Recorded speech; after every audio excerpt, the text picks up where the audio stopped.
Ensuite, j'ai essayé de voir est-ce qu'il y a un fonds de garantie. Donc, en France, il y a un fonds de garantie. C'est très clair là-dessus. Les épargnants sont indemnisés à hauteur de jusqu'à 70 000 € sur les titres qu'ils ont en portefeuille et jusqu'à 100 000 € sur le solde espèce. Sur le marché de la BRVM, c'est un peu flou. Il y a un fonds de garantie de dépôt, mais ce n'est pas très clair. On ne sait pas, est-ce que ça revient aux épargnants, est-ce que ça revient aux sociétés, je ne sais pas. Mais concrètement, si un courtier fait faillite sur le marché de la BRVM, qu'est-ce qui se passe pour notre argent? Que deviennent nos fonds? Donc ça, ce n'est pas très clair. Tout le monde connaît le CAC 40, mais très peu d'investisseurs connaissent la BRVM, la principale bourse d'Afrique de l'Ouest. Bonjour et bienvenue, je m'appelle Ndri Menant. Aujourd'hui, j'ai décidé de comparer le marché français et le marché ouest-africain en me basant sur 4 critères. Le premier critère, ce sera la performance. Lequel des deux marchés est le plus performant? Lequel des deux marchés est le plus rentable? Le deuxième critère, ce sera la fiscalité. Lequel des deux marchés offre la fiscalité la plus avantageuse lorsqu'on fait des gains? Le troisième critère, ce sera le cadre réglementaire et financier. Lequel des deux marchés est le plus sécurisé? Parce qu'on investit, mais il faut investir dans un environnement sécurisé. Et enfin, l'accessibilité, lequel des deux marchés est le plus accessible quand je souhaite créer mon compte en termes de frais, etc. Vous allez le voir, cette comparaison elle est déconcertante et moi, je vous donne mon verdict pour 2026 en fin de vidéo. Alors, petite précision avant de commencer cette comparaison, lorsque je vais parler du CAC 40, je fais allusion au marché français et lorsque je vais parler de la BRVM, je fais allusion au marché ouest-africain, à la bourse régionale des valeurs mobilières communes aux États membres de l'UEMOA. Et vous allez trouver en description de cette vidéo l'ensemble des liens que j'ai utilisés pour réaliser cette comparaison. Allons regarder la performance pour voir entre le marché de la BRVM et le CAC 40 qui a été meilleur durant ces 4 dernières années. Donc, ce que j'ai fait, j'ai pris la performance annuelle voilà, de chaque année de 2021 à 2024 et j'ai pris la performance annualisée. Alors, la différence, elle est sans appel. Hein.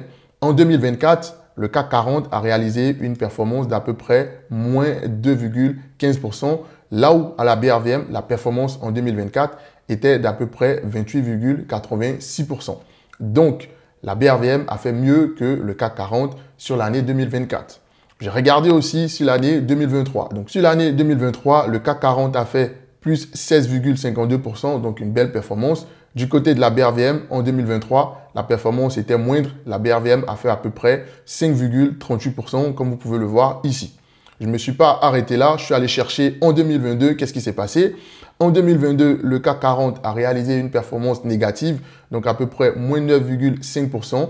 Et le marché de la BRVM a fait plus ou moins une performance, on va dire quasi nulle, parce qu'il a réalisé à peu près 0,46% de performance. J'ai regardé l'année 2021 qui a été une année très intéressante pour les deux marchés. Hein. Le CAC 40 a fait une performance de plus 28,5% et la BRVM pour l'année 2021 a réalisé une performance de plus 31,15%. Et donc, on voit que bon, il y a des années où le marché de la BRVM a surpassé le CAC 40. Il y a des années où le CAC 40 est passé devant. Et donc, si on prend les performances année après année, ce n'est pas significatif. Donc, ce que j'ai fait, c'est que j'ai regardé la performance annualisée, c'est-à-dire de 2021 à 2024, hein, quel a été le marché qui a le plus performé. Et donc, quand on regarde la performance annualisée en 2021 et 2024, le CAC 40 est à peu près à 7,2%. C'est une performance plus ou moins correcte. Hein. Et quand on regarde la performance annualisée pour le marché de la BRVM en 2021 et 2024, la performance est de 17,1%. Donc, on voit très clairement qu'en termes de performance annualisée, hein, la BRVM a carrément surpassé le CAC 40. Attention, ici, dans le calcul de cette performance, je n'ai pas pris en compte les dividendes parce que je n'ai pas trouvé l'information sur les dividendes du côté de la BRVM. Donc, je me suis limité uniquement à la progression des indices. Donc, c'est sans appel. Hein. On voit très clairement que la BRVM a été largement performante au marché français, au CAC 40, depuis 2021, en tout cas sur la période 2021-2024. Alors, je me suis dit, bon, qu'est-ce que ça donne pour l'année 2025? Donc, depuis le début de l'année, depuis le 1er janvier, qu'est-ce qui se passe? Donc, depuis le 1er janvier, là encore, c'est pareil parce que depuis le 1er janvier 2025, le CAC 40 a à peu près une performance d'à peu près 8,08%, là où la BRVM fait à peu près 21,21%. Donc, même sur l'année en cours, hein, le CAC 40 est largement inférieur à ce que fait la BRVM. On est sur plus de 20% à la BRVM, là où sur le CAC 40, on est à moins de 9%. Et donc, en ce qui concerne la performance, le marché de la BRVM est devant. J'ai aussi regardé le PER, qui est un indicateur qui nous permet de savoir lequel des marchés est le plus cher ou le peu cher par rapport à l'autre. En quelque sorte, quel est le marché le plus abordable, quel est le marché sur lequel les prix sont plus intéressants, où on a plus de chances d'avoir une rentabilité. Et donc, le PER moyen fin 2024 pour le CAC 40 s'élevait à 17, là où le PER moyen fin 2024 pour la BRVM s'élevait à 13,01. Donc, en fait, ça veut dire que le marché de la BRVM sur l'année 2024 était peu cher que le marché français. Donc, en quelque sorte, on a plus de chances de réaliser une rentabilité plus intéressante sur le marché de la BRVM que sur le marché français. C'est comme ça qu'on peut interpréter ce PER qui nous dit très clairement que on est un peu plus cher sur le marché du CAC 40. Les valeurs sont un peu plus chères à fin 2024 par rapport à la BRVM où les valorisations sont un peu plus acceptables. Alors, j'ai aussi regardé le rendement. Je sais qu'il y a une confusion entre le rendement et la rentabilité. En fait, le rendement, c'est vous possédez une chose. Combien est-ce que vous arrivez à obtenir à partir de cette chose que vous possédez? Par exemple, vous avez des actions, vous recevez des dividendes, c'est le rendement. Vous avez un bien immobilier, vous recevez des loyers régulièrement, on peut calculer un rendement. La rentabilité, c'est vraiment lorsque vous vendez le bien. Par exemple, un bien immobilier, vous l'avez acheté à 100 000 euros, vous le revendez par exemple à 150 000. On va parler de rentabilité pour les 50 000 que vous avez eu. Donc, c'est ça la différence entre rendement et rentabilité. Donc, je suis allé regarder le rendement moyen également sur l'année 2024. Là encore, c'est sans appel parce que le rendement moyen sur l'année 2024 sur le CAC 40, sur le marché français, est d'à peu près 3,4%. Là où sur le marché de la BRVM, le rendement moyen sur l'année 2024 est d'à peu près 7,17%. Donc là encore, en termes de rendement, le marché de la BRVM est plus intéressant que le marché français sur l'année 2024. Je ne me suis pas arrêté aux actions parce qu'il n'y a pas que les actions sur ces marchés-là. Je me suis dit, bon, je regarde aussi les obligations pour voir un peu c'est quoi les rendements, etc. Donc, j'ai regardé les taux à 10 ans. Donc, sur le marché français, les OAT vont rapporter à peu près entre 3,3 et 3,5%. Les OAT, ce sont les obligations assimilables du Trésor. Ce sont en quelque sorte les obligations de l'État français.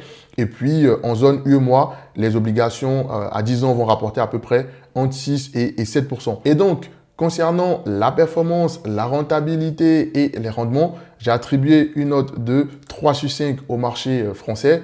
Les performances sont intéressantes mais inférieures à celles du marché de la BRVM à qui j'ai attribué la note de 4 sur 5. Bien entendu, en prenant en compte les années 2021 à 2024 et l'année en cours 2025. Pour ce qui est du risque, tous les marchés sont risqués, que ce soit le marché français ou le marché de la BRVM. Lorsque vous placez une partie de votre argent sur les marchés financiers, il y a un risque de perte partielle ou totale en capital. C'est pour cela que vous devez vous informer et surtout vous former. J'ai d'ailleurs un programme d'accompagnement personnalisé pour vous aider à réussir vos débuts en bourse. Si ce programme pourrait vous intéresser, vous me laissez un mail à l'adresse qui s'affiche là présentement à l'écran. Le deuxième critère, c'est la fiscalité. Donc, allons voir quel est le marché où la fiscalité est la plus avantageuse. Est-ce que c'est le marché français ou est-ce que c'est le marché de la BRVM, donc la principale bourse d'Afrique de l'Ouest?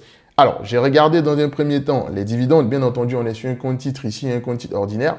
Donc, les dividendes, qu'est-ce qui se passe? Sur le marché français et donc sur le CAC 40, vous payez 30% d'impôt sur les dividendes. Les dividendes, c'est la part du bénéfice qui est distribué aux actionnaires. Donc, en France, vous allez payer 30% sur les dividendes.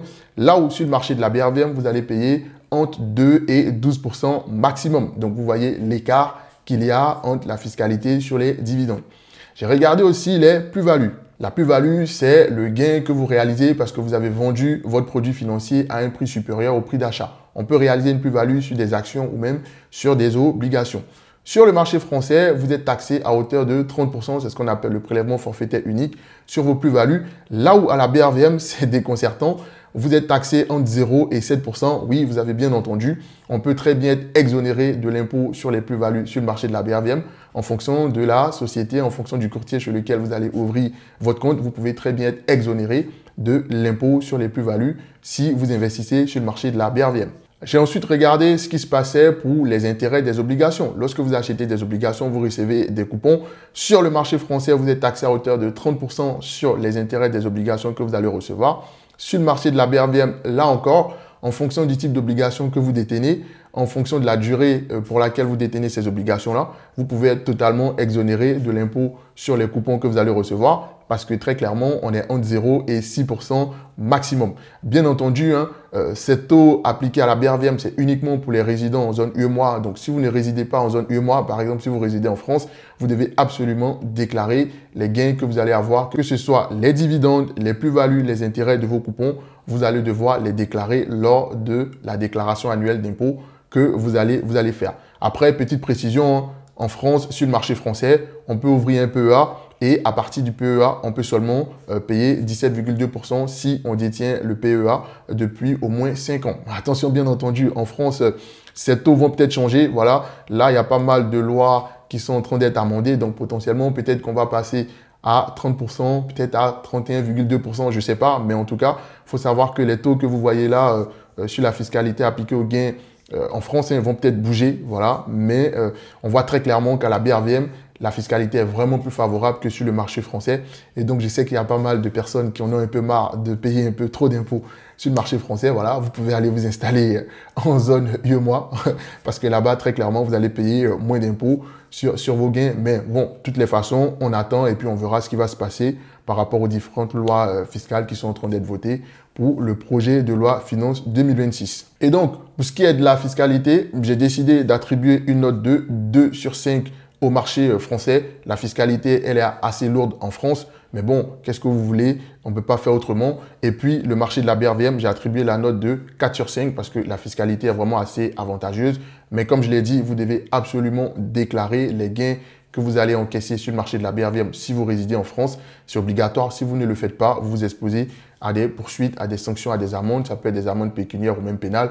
Donc, faites très attention. Si vous investissez aujourd'hui sur le marché de la BRVM, vous devez absolument déclarer vos gains ici en France. Pour l'instant, le marché de la BRVM est devant, mais allons voir le troisième critère qui est le cadre réglementaire et financier, qui est pour moi le critère le plus important.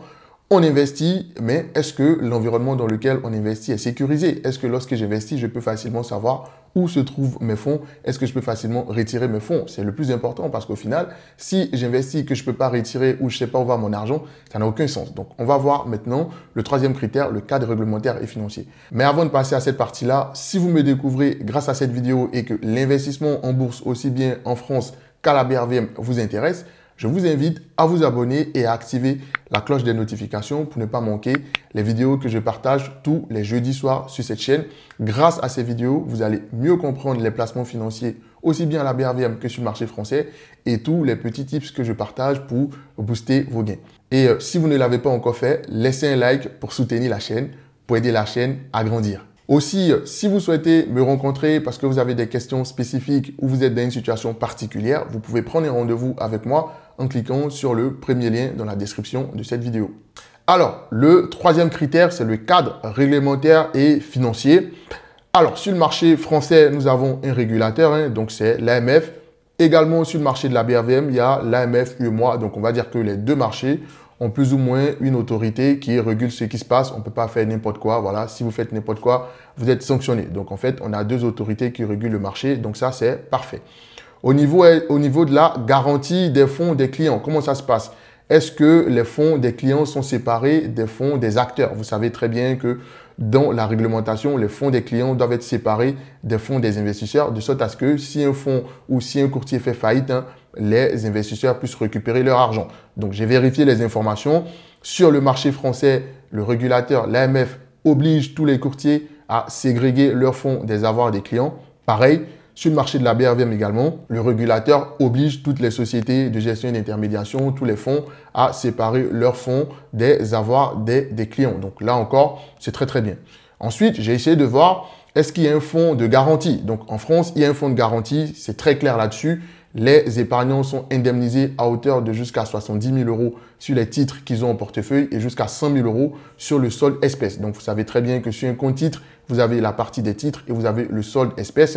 En France, le fonds de garantie de dépôt et de résolution vous indemnise à hauteur de jusqu'à 70 000 € sur vos titres et jusqu'à 100 000 € sur votre solde espèce. Bien entendu, si le courtier chez lequel vous êtes est adhérent au fonds de garantie de dépôt et de résolution. Sur le marché de la BRVM, c'est un peu flou. Il y a un fonds de garantie de dépôt, mais ce n'est pas très clair. On ne sait pas, est-ce que ça revient aux épargnants? Est-ce que ça revient aux sociétés, je sais pas. Mais en tout cas, de ce que j'ai vu, c'est un fonds de garantie qui est plus ou moins orienté sur la partie règlement, livraison des titres ou encore compensation. Donc, c'est différent de ce qu'on a sur le marché français et je trouve que c'est pas très intéressant parce qu'on ne sait pas concrètement si un courtier fait faillite sur le marché de la BRVM, qu'est-ce qui se passe pour notre argent? Parce que très clairement, vous avez indiqué dans vos statuts que les fonds des clients doivent être ségrégés des avoirs des courtiers, des fonds, etc. Mais on ne sait jamais, hein. Une société peut ne pas avoir respecté cela et fait faillite. Qu'est-ce qui se passe si une société n'a pas respecté ce principe et fait faillite sur le marché de la BRVM? Que deviennent nos fonds? Donc ça, c'est pas très clair et je pense que c'est un élément qui est très pénalisant parce que c'est pas très clair. Et donc, c'est pas très clair. Moi, je pense que le régulateur peut apporter plus d'éléments là-dessus. D'ailleurs, si vous regardez cette vidéo et que vous en savez un peu plus sur qu'est-ce que deviennent les fonds des clients à la BRVM quand le courtier fait faillite et qui n'a pas séparé ses fonds des avoirs des clients, je suis impatient de connaître la réponse parce que ça m'intéresse. Alors, en termes de produits, quels sont les produits disponibles sur ces deux marchés-là? Alors, sur le marché français, sur le CAC 40, hein, on a tout type de produits. On a des actions, on a des obligations, on a des ETF, on a des OPC, c'est-à-dire on a des OPCVM qui sont les fonds communs de placement, les SICAV, et on a aussi les fonds d'investissement alternatifs, donc tout ce qui est SCPI, tout ce qui est OPCI, tout ce qui est fonds communs de placement à risque. En fait, on a vraiment une panoplie de produits sur le marché français. C'est très diversifié. Sur le marché de la BRVM, on a seulement les actions, les obligations et les fonds communs de placement, les SICAV. Donc, en fait, en termes de produits, hein, le marché français est largement devant. On a plus de diversité de produits sur le marché français que sur le marché de la BRVM. Et puis, en termes de régulation aussi, surtout en termes de garantie des fonds, sur le marché de la BRVM, c'est flou. Voilà, c'est flou, donc c'est pas très intéressant. Et donc, au vu de ces éléments-là, j'ai décidé d'attribuer une note de 5 sur 5 au marché français. C'est un marché qui est très régulé, c'est un marché qui est très encadré. Sur le marché de la BRVM, c'est déjà pas mal. J'ai donné une note de 3 sur 5. Voilà, c'est un marché qui est intéressant, mais je pense que niveau régulation, niveau garantie des fonds des investisseurs, on peut faire mieux. Voilà. Et donc, voilà pour ce qui est du cadre réglementaire et financier. Alors, le dernier critère avant de donner mon verdict final, c'est l'accessibilité et les frais. Donc, quel est le marché le plus accessible entre le marché de la BRVM et le marché français? Donc, en ce qui est du parcours de souscription, sur le marché français, la plupart des courtiers aujourd'hui en ligne, hein, tout est digitalisé. On peut très bien souscrire, créer son compte, acheter ses produits de façon digitalisée, donc 100% digitalisé, je dirais. Là où sur le marché de la BRVM, le processus, il est encore assez lourd. Donc aujourd'hui, je ne pense pas qu'il existe un courtier qui vous permet de créer un compte 100% digitalisé. La plupart du temps, vous devez faire des mails à la société pour essayer de comprendre les documents à fournir. Ensuite, il faudra lui renvoyer les documents. C'est assez long et lourd sur le marché de la BRVM en termes d'ouverture, en termes d'accessibilité, en termes de souscription, pardon, aux produits. Ça peut être très lourd sur le marché de la BRVM. En ce qui concerne les frais, alors sur le marché français, en tout cas, si vous partez sur des courtiers en ligne, qui est aujourd'hui ce que tout le monde plébiscite. Hein. Les courtiers en ligne, vous n'avez pas de frais à payer. Alors que sur le marché de la BRVM, vous payez des frais parce que vous utilisez un courtier. C'est absurde, mais c'est le cas. C'est que vous payez parce que votre courtier vous donne, on va dire, une interface à partir de laquelle vous pouvez acheter et vendre vos valeurs. Je trouve ça absurde. J'espère que ça va disparaître. Mais voilà, malheureusement, on paye des frais comme ça. Je ne sais pas pourquoi. Ensuite, les frais de courtage. Les frais de courtage, c'est les frais que vous allez payer lorsque vous allez réaliser une opération. Par exemple, vous faites une vente, vous faites un achat, vous payez des frais. Alors, sur le marché français, les frais sont assez abordables. Hein, donc, on va payer à peu près entre 0,1 et 0,5% de frais. C'est en tout cas la moyenne observée aujourd'hui sur le marché français. Là où sur le marché de la BRVM, on va payer 1,3% de frais sur chaque opération qu'on va effectuer. Donc, c'est assez cher quand même. C'est 2 fois plus cher, 2,5 fois plus cher les frais de courtage sur le marché de la BRVM par rapport au marché français. Je trouve que ça fait quand même cher, 1,3% de frais, là où on est à 0,5% maximum de frais sur le marché français. Et ensuite, on a d'autres frais, parce qu'on n'a pas que les frais que j'ai énumérés précédemment. Sur le marché français, on a des frais qui sont très limités, on n'a pas d'autres frais, alors que sur le marché de la BRVM, vous avez des frais énormes, vous avez des frais de conservation de titres, vous avez des frais de tenue de compte, vous avez d'autres frais encore. La structure de frais sur le marché de la BRVM est encore beaucoup trop élevé, justement parce qu'en fait, sur ce marché-là, la plupart du temps, ce sont les banques qui détiennent tout ce qui est activité de courtage. Et même en France, sur le marché français, si vous passez par une banque, vous allez payer ces frais-là. C'est pour ça que la plupart des gens plébiscitent aujourd'hui les courtiers en ligne. Et donc, pour ce qui est de l'accessibilité, j'ai donné une note de 5 sur 5 au marché français, je trouve que c'est très facile d'accéder aux produits, c'est très facile de se créer un compte. Là où sur le marché de la BRVM, le processus reste encore lourd.